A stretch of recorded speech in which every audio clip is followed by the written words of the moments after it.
Welcome to a magical edition of Buddycast. I'm here with my new buddy Irwin, who is actually a magician. How you doing today, buddy? Doing well, doing well. Awesome. Glad to hear. Glad to hear. So tell us a little bit about yourself. Well, I've been in the magic business almost 60 years. Wow. That's right. And I am still working. Unfortunately, because of COVID, everything was canceled. But um, actually, I will be 74 on July 18th in just a couple of days. Nice. Happy And early birthday. still working. So Yeah, as soon as we can clear up all this COVID mess, we can get back to work. absolutely. Absolutely. So, how did you first get into magic, if you don't mind me asking? Um,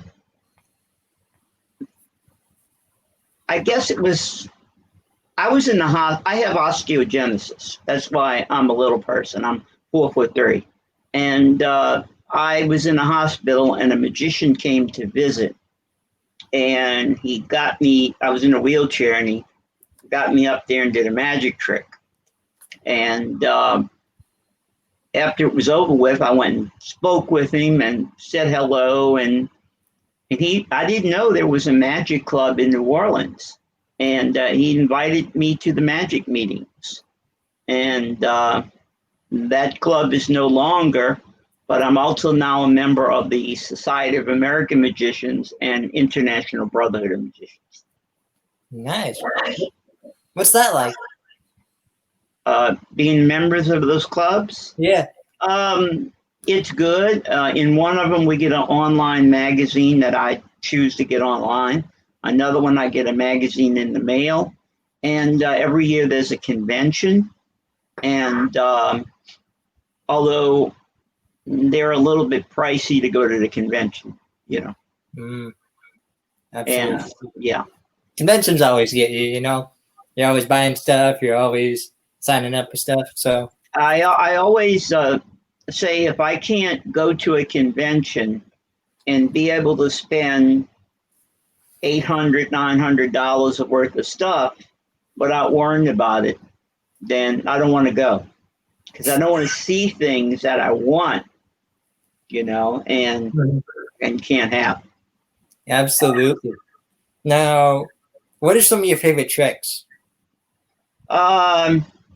This is going to sound kind of a pat answer, but my favorite tricks are the one that I'm doing at the moment. Years ago, I worked in a place for 12 years, and a trick that took off was the guillotine, head chopper. And that was basically for 12 years what I was known for. People would come in and they'd bring other people and they'd say, look, I have my friend from out of town. Can you get his wife in the head chopper? And but there's a lot of favorite. I like to work with kids, and so I like to do comedy. I like to do things with music. So, and especially what magicians call sucker tricks. You know what that is? I think I know, but why don't you explain it for our audience? Okay, well, that's where you do something for the kids and they think they caught you doing something that you didn't really do. And they start yelling and screaming, like turn it around, turn it around. And at the end, you do whatever you're going to do. And the joke is now on the kids. And hopefully they laugh or they'll attack you, one of the two. Absolutely. So you like to incorporate comedy and other aspects into your show? Oh, yes. Yeah. I did 2 years in the circus. Oh, And yeah. And I did clowning in the circus. When I hit around 20 years old, my bones didn't break as easy as they did before for some reason. And I found myself running around in the circus because they always chased a little clown. And, it was a lot of fun. It was a lot of hard work. And so when I came back to New Orleans at that time. That's when I got into the 12-year job. And then from there, every summer I would do libraries, schools, daycares, you name it, you know. Awesome. Awesome. Now, you mentioned the circus earlier. What was that like? Uh, that was a lot of hard work. I learned from two boss clowns, and we only had 3 clowns in this particular show, and I learned by training on the job experience, and they gave me a better clown face.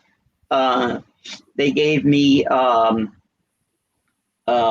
things to do in case something happened. You know, you got 3 rings, and basically, clowns always carry balloons in their pocket in case someone were to fall or get injured in one ring. They black out, and the clowns come on and do something we call bigger and bigger, where one clown, it blows a balloon up, and then you run to one side and you go bigger, and everybody yells bigger, and you milk this as long as you can until everybody is taken care of. And you know, on Saturday, you would put makeup on at 10 in the morning, and you wouldn't take that makeup off until sometimes 10 at night. Mm-hmm. So you learned how to apply makeup so you could even eat with it on, you know, and not mess it up. Absolutely. You're going to find this funny. I know all about what you're talking about because I used to be a clown. Used to be? Yep. Well, I still am, but I'm not an active clown anymore. There you go. Yep. I'm not active anymore. I've just got caught up in the real world. But I used to be Buddy the Clown. Oh, okay. There you go. Buddycast. Yep. Yeah. And what did you do? I was a local performer. My favorite thing to do was skits. But okay. I could make a nice balloon dog. My mentor actually was training me before he moved to California. He was training me to do face painting, and I haven't perfected juggling yet, unless juggling is based more on how many times you can drop, you know? Yeah, my friend who taught me clowning, actually way before the circus. I wanted to do a magic show in clown makeup. So my first magic show was a birthday party. Now, when you're 4'3" and you go into a birthday party of kids who are 4 or 5 years old, you become like their height. So you become that punching bag clown, you know, and they'll grab your nose, jump on your big shoes, pull your hair off, you know, your wig, and said, no, this is not going to work. So I started going as the world's smallest magician. I became me, that was me. And, you know, I would go just with a nice dress coat and a tie. And, hey, the world's smallest magician's here. So nice. It's a lot safer that way. So that's how you got your title? Yes. Awesome. Yeah. So do you have any other like funny stories from when you were performing? Funny. I had a stage show. A stage was built in a restaurant, and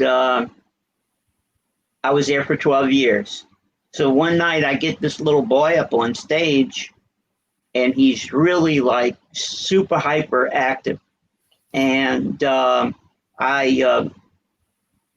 getting next to me, and I asked him his name, and when I give him the microphone, he starts making pig noises like that. And I'm going, okay, you really have to think on your feet, you know, like that.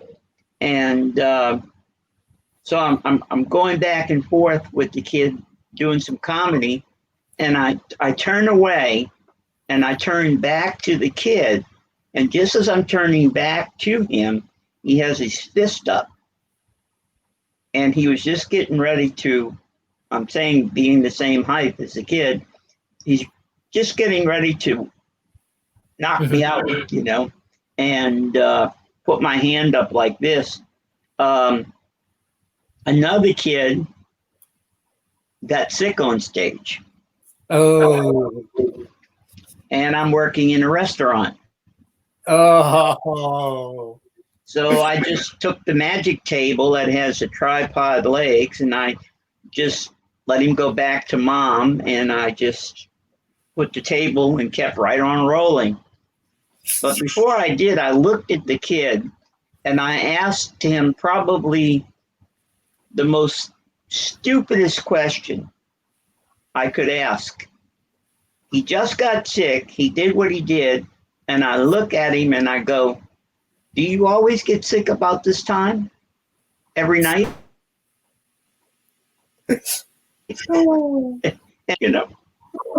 Crazy. One little boy started to wet in his pants. This was at the big Orpheum Theater. And I look down and there's a trail and it's running off stage. And luckily he had on a big clown tie, which was very wide, so you couldn't see the front of his pants. And so nicely, I turned him over to a clown that was working in the show, and we brought him backstage, and in that intermission, we brought him out to his family, not to embarrass him, not embarrassing. But there have been, many things that just, I don't think off the top of my head, Absolutely. How about some feel-good stories, like some ones that inspired you or reminded you that this is why you are a magician, this is why you are a performer? Every year I would do a show. Well, the word retarded is not used anymore, but a lot of people who were Down syndrome or had other type of problems, there was a home that what they would live in and things like that. And they called me over to do a show, and I'm doing this show, and I get this young man about 8, 9 years old out the audience, and he comes up on stage. And I don't know if you know a magician by the name of David Ginn. Need to read some of his books if you work with children, because he's got a lot of great funny lines in it. Mm-hmm. So I asked the boy his name, no answer. So we're getting ready to do this trick. And I said to him, repeat this magic word after me, purple puppy chow. And I give him the mic and he repeated it. And I said, Herbert Hoover's haberdashery. And he repeated it. And we did the trick and he went back to his seat. So after it was over with, his house mother came over and she was crying. They had all gone back to their home, their cottages, and his house mother was crying. And I said, is something wrong? And she says, no. She says, his name is Ray. His sister dropped him off here. And they left. They left town. So he became a ward of the state. And she says, this was about 3 months ago. And he's never spoken a word. And she says, we've got him in the cottage now, and he won't be quiet. He keeps talking and talking. So that's one thing. And, and then years later, I'm driving around downtown and I see this garage sale thing and I see these costumes. And so I got out to take a look at them. And this big, tall guy passes behind me and then comes back. And then he says, are you Mr. Irwin? And I said, yeah. And he says, I'm Ray. I'm all grown up. And he remembered me. And he was working as a plumber's assistant. So, that was a good story that worked out well, That touched my heart. That was amazing. Yeah. So those are the things when you're having a bad day, you look back on. Absolutely. Absolutely. Let me ask you this. Mhm. When you work on a new trick, how long does it usually take for you to perfect it? Well, you've had some magic tricks, huh? Mhm. Okay. They come with the instructions on how to do them, and they come with something called patter. And for people who don't know, patter is suggestion on what to say when you're doing it. So I read on how the trick works. I read the patter one time, and I usually never go back to it. I make up my own as I go along. And practice, practice, practice. One thing that people do, and it'll ruin their magic career forever, is they'll get a trick in the mail, they will open it up, they will do it, and then they'll go out to their mom or their sister and they'll say, look what I got, and they mess it up. And it goes in the drawer and they never pick it up again. So you have to perfect it, and you also have to have some outs, because right in the middle of the trick, if something goes wrong, you can't, if you're in the front of an audience, you can't say, oop, I messed up. And it takes me back to the restaurant. I'm doing this trick on stage and I turn it a certain way and the secret falls out on the floor. The gimmick falls out of the trick. And so I picked it up and I looked at it and I go, oh, you can't buy good magic anymore. It broke. I'm sorry about this. And people believed me. People came over and said, how much is that trick cost? Are you going to be able to fix it? And I had just exposed the whole trick, So practice, and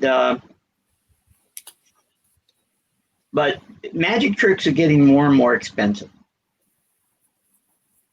Most definitely. Yeah, I see you had, who was a magician you had on from Tennessee? Barry Mitchell. Yeah. Yes. And Barry's a real good guy. And I use some of his stuff, some of his silks, and things like that. Nice. Nice. I just ordered his, have you ever used his Smile Maker? No, I have not. It was one thing for me, that didn't fit into my routine. Oh, okay. Yep. I haven't learned it yet, but I'm going to. Yeah, those sponge balls are really good.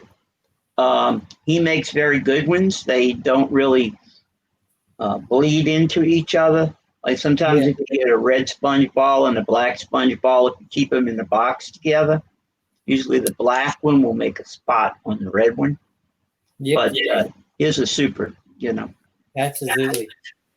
So what are some of your favorite tricks to perform? Favorite? I like the one I'm going to do for you. Two I'm going to do for you if we have time. And I like,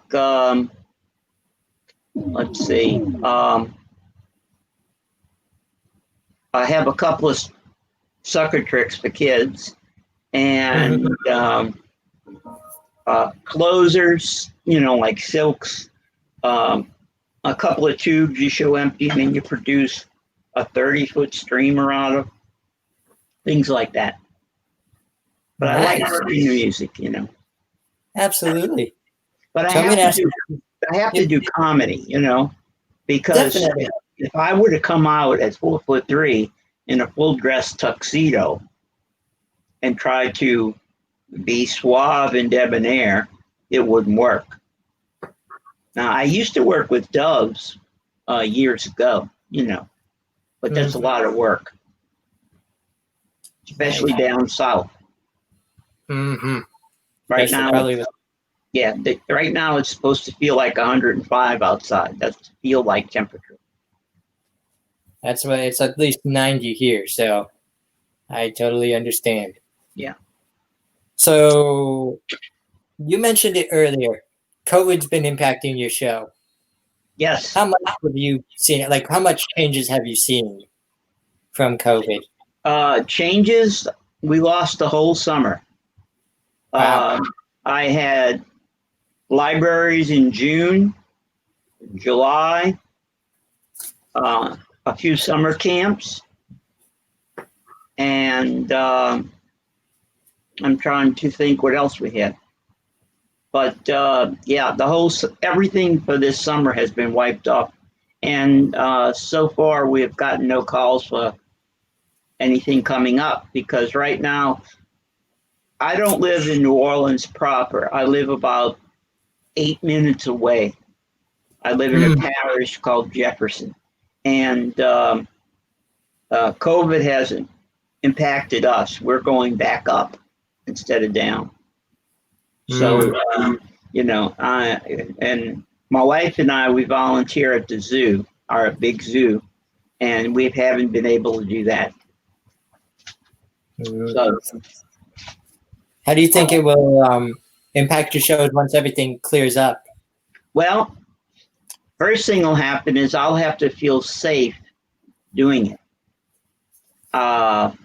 And I think that if you're a little person and you get COVID, it's going to be tough to get out of it, you know. And so the show we put together is no contact show. We've had to add some extra magic tricks because without playing off the kid next to me, you lose a lot of time. So we've had to add extra tricks, carry more stuff, and we were all ready to do a no contact show, and our libraries are still closed. Absolutely. Now, anyone that comes on Buddycast, I always ask them, what is your advice for anyone who wants to get into magic? For any magician out there, what's your advice? Go back to school and become a doctor. No, I would not discourage anybody, but I would, you know, we have a joke. People say, don't give up your day job. Yep. Yeah. You see, we have a lot of magicians that had other jobs. So they get pensions from other jobs coming in. I don't have that. When I started in magic, I only was able to put away enough money to whatever I made to save. And as the act went on, I had to buy more magic. And so I didn't save very much. I do have a degree in commercial art, but I couldn't get a job. When I went to get a job, they were looking for someone who could work in the shop and someone who they could send out and paint on a billboard. And they don't do that anymore. All of that comes out the computer now, you know. Yep. So I'd have to go back to school to learn how to do that, and I don't think I'm going to do that. Absolutely. But yeah, practice and don't be afraid to mess up. You know, but I would not quit school to do it. You know, do it on the weekends, and I would not give up my day job. Absolutely. Now let's get to my favorite part of the show. Do what? Let's get to my favorite part of the show. All right. You ready for some demonstrations? Sure. Let me move this over here because I don't know. Am I in your view? Am I Here, in your view? I'll make this for you. Let's do. Give me 1 second here. Nope, I went the other way.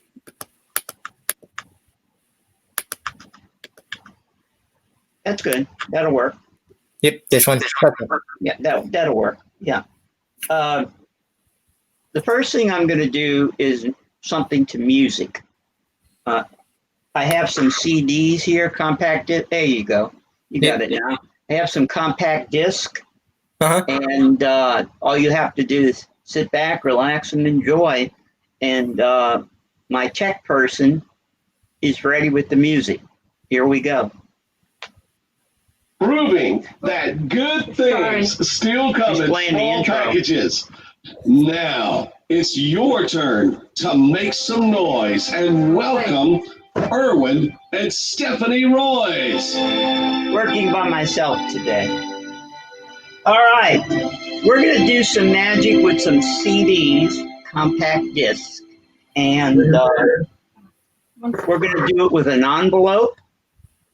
And I guess, I don't know if you can read that. Buddycast. Buddycast, that's right, yeah.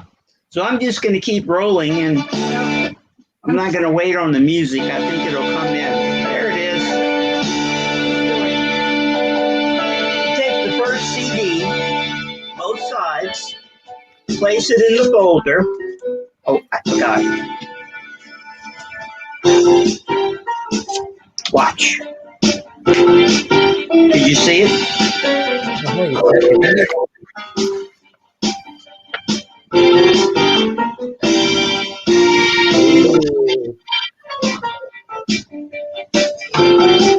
Let's try number 2.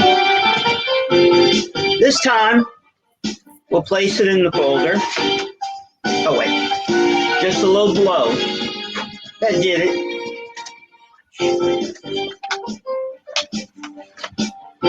This time, I'll stick to the same color. Green on both sides. Hope it comes across this fast. And now we'll ask the 1. Watch close. 2 sides into the Buddycast album here. Wait, 1 second.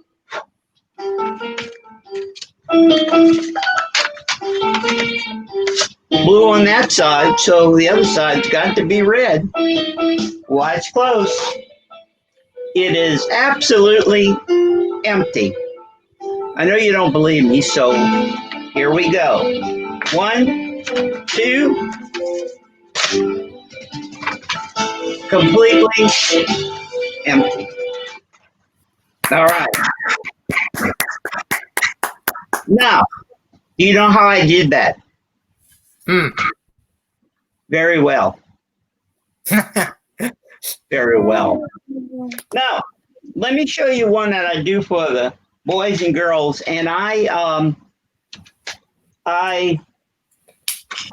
came up with the idea for this. I took the prop and I just came up with a routine, I should say. Paper bag, and I like to collect things. I like to collect Coca-Cola memorabilia. Do you know what that is? Like old Coke cans? Well, I kind of, well, you know what an antique is.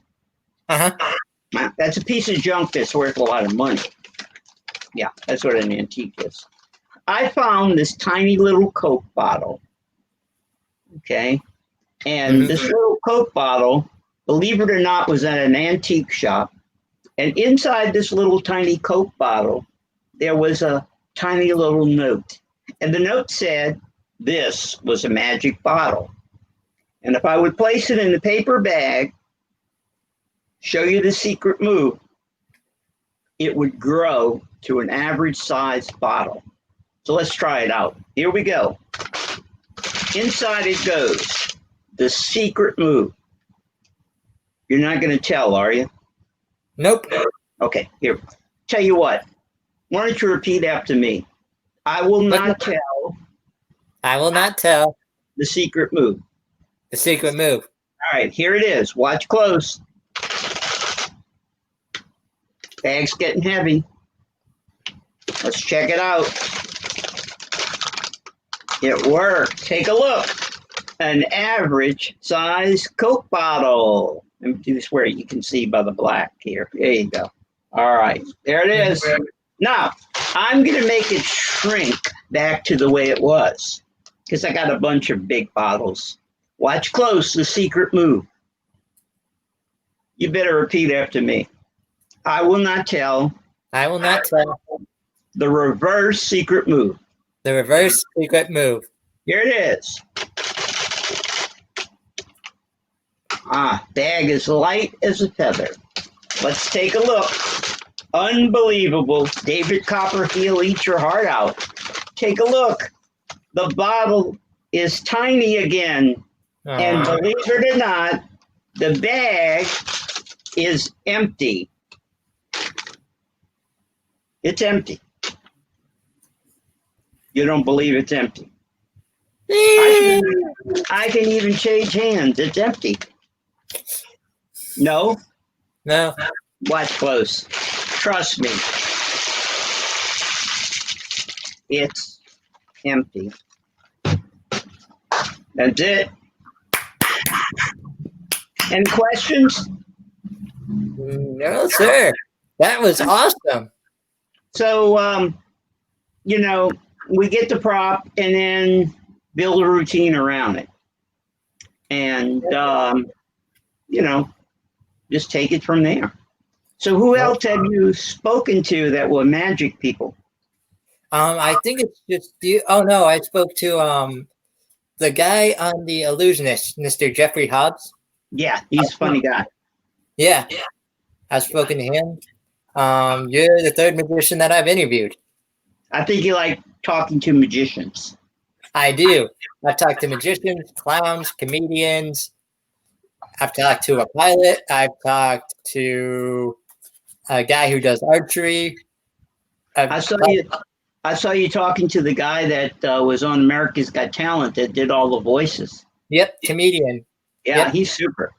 He's a nice guy. He and I have been buddies for about 2 years now, and really, he just sent me a promo. If you check it out on my page, I did. That's how I know you spoke to him. Yeah, That's really good. But I'm into this thing and magic for a long time. But like I said, I just can't afford to quit. Yeah, most definitely. And now with COVID, it's kind of a setback. So we'll see where it takes us. That's all we have to do is be careful. Most definitely, and I hope it picks up for you. I hope once things get back to normal, you're back on your schedule. You're just like that, just with the snap of your fingers, your schedule reappears. As soon as I can find a way to feel safe doing it, Definitely. And I have worked some nightclubs doing it, but I enjoy working with the children. Yep. Now I have another question for you. You say you're a magician, right? Yes. You think you can make my student loans disappear? No. That's your job.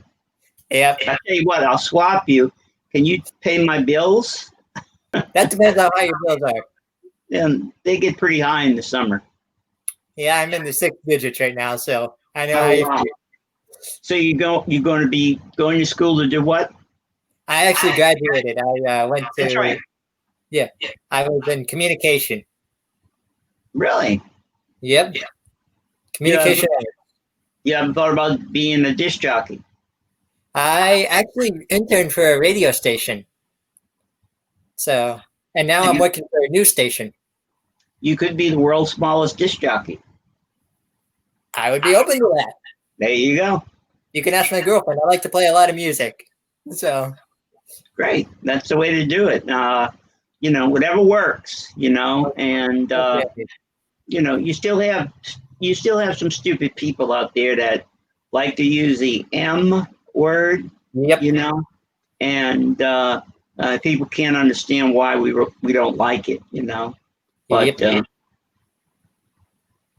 Exactly. So I saw you had a picture with a young lady with you.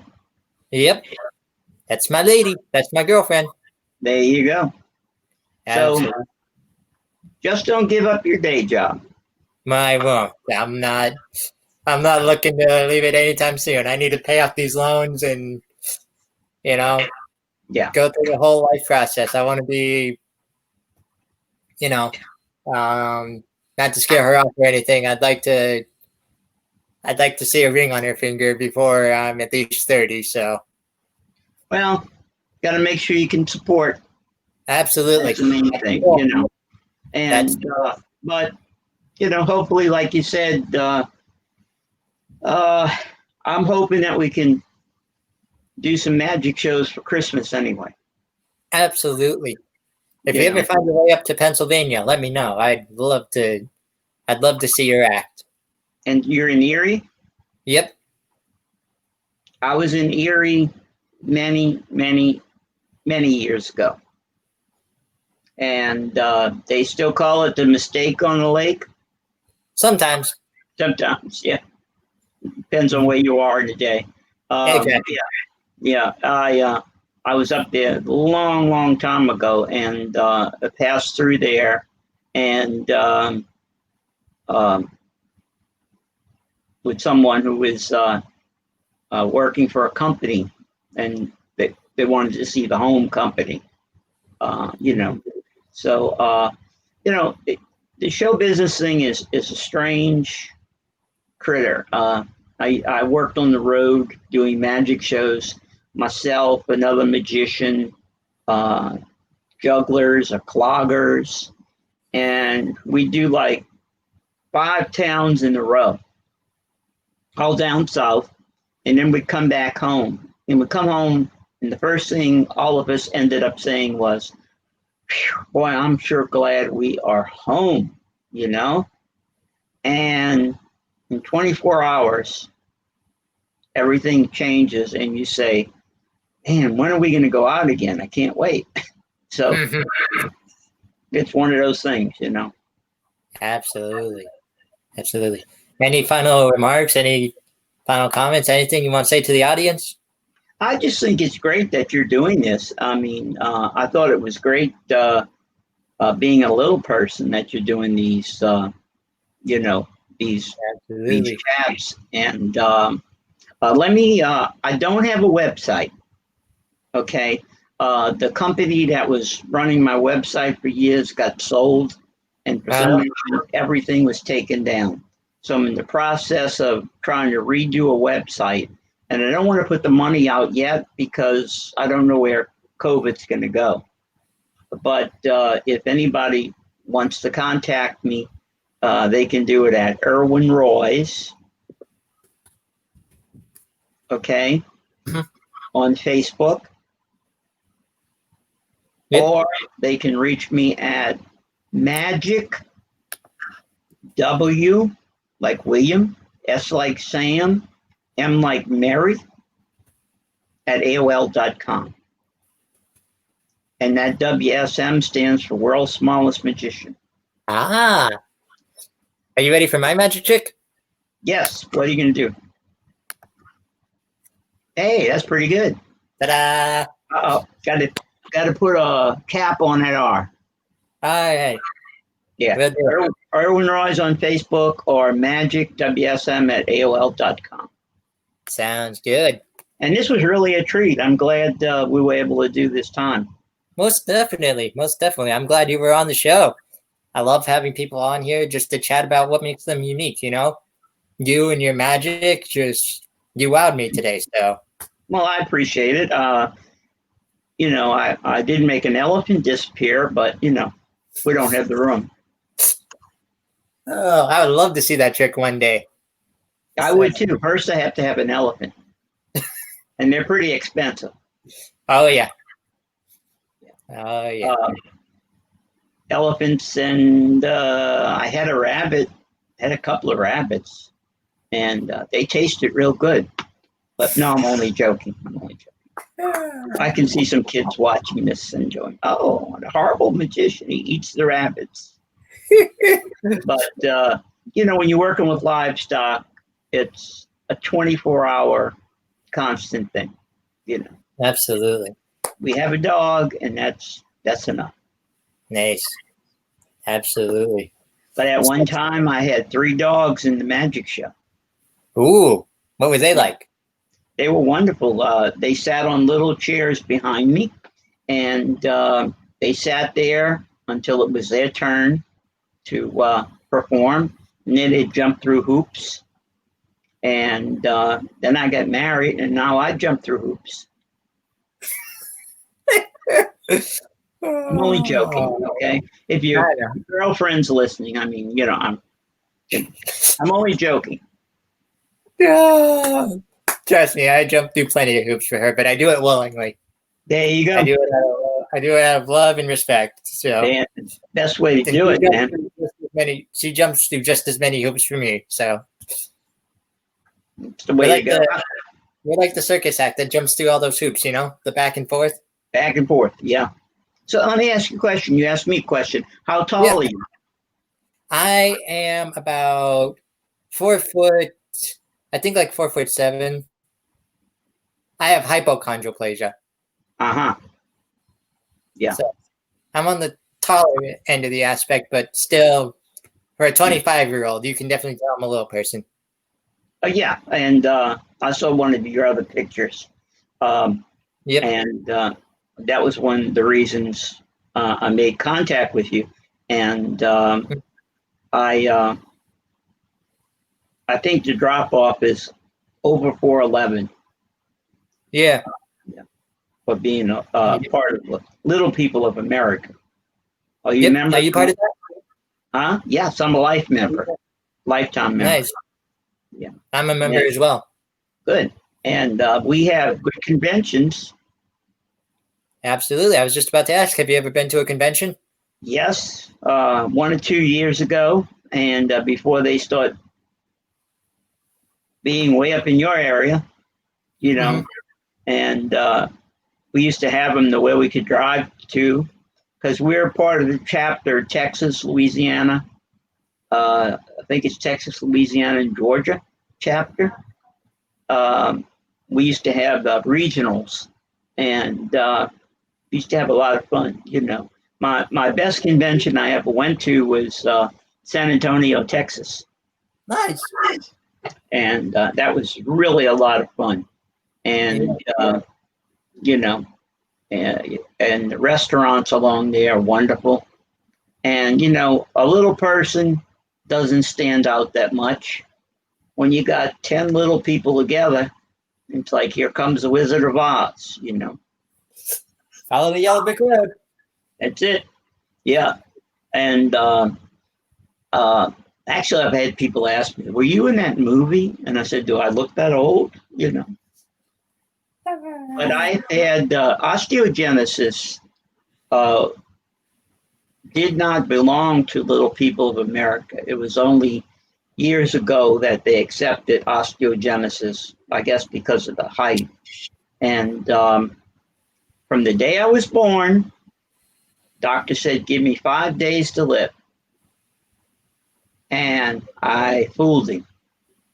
So I've had over 160 breaks. That's what osteogenesis does. It's basically brittle bones. And the features, this and this, are pretty much the same in all osteogenesis. If you watch the commercial about the Shriners Hospital, there's a little blonde-haired guy in a wheelchair, and we call him Little Irwin because he looks so much like I did in my younger pictures. So. Most definitely. But you know what they say about little people? I'm afraid to ask. Can we say it over the air? Oh, yeah. Great things come in small packages. That's it. And there's no dream too big, no dreamer too small. A person is a person, no matter how small. There you go. We could go on for hours doing these, Oh, absolutely. Absolutely. So stick around a little bit after the show. I'll chat with you. But for all my buddies out there, this is my new buddy, Irwin, the world's smallest magician. Thank you so much for being on the show today. It was a pleasure to have you. And we honestly I was wowed today. So thanks for being a buddy on Buddycast. Good enough. Take care. And to all my buddies out there, remember, go be a buddy to someone else. Take care, everyone. Have a good night.